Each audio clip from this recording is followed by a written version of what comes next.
ที่อายทักหาอยากให้เจ้ารู้ว่าอายคิดฮอดเจ้าหลายมันเป็นความสุขทางใจของผู้ชายบ้านๆคนนี้ทักไปทั้งเฟซทั้งไลน์ก็ยอดว่าอยากเว้าน้องเจ้าคนดีแต่ก็ยังบ่มีท่าทีว่าเจ้าสิตอบกลับมา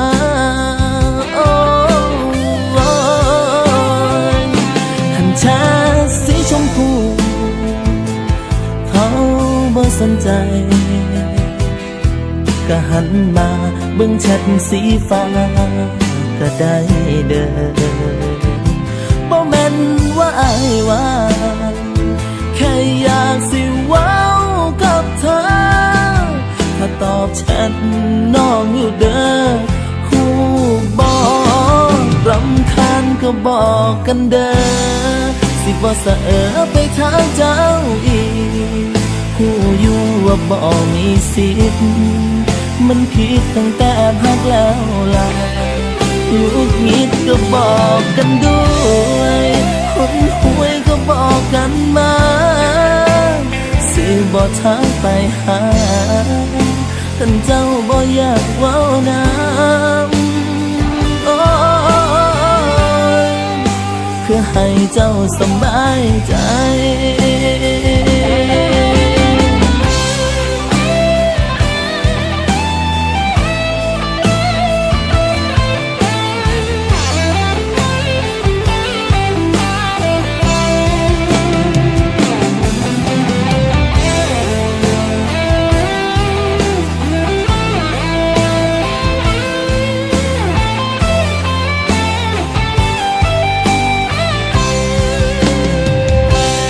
แช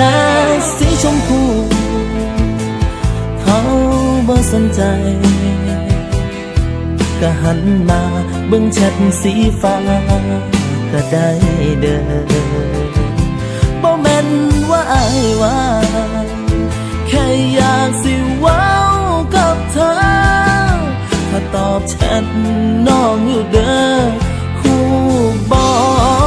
รำคาญก็บอกกันเด้อสิบ่สะ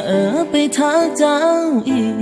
กฮู้อยู่ว่าบ่มีสิทธิ์มันผิดตั้งแต่พักแล้วล่ะงุดหงิดก็บอกกันด้วยคนห่วยก็บอกกันมา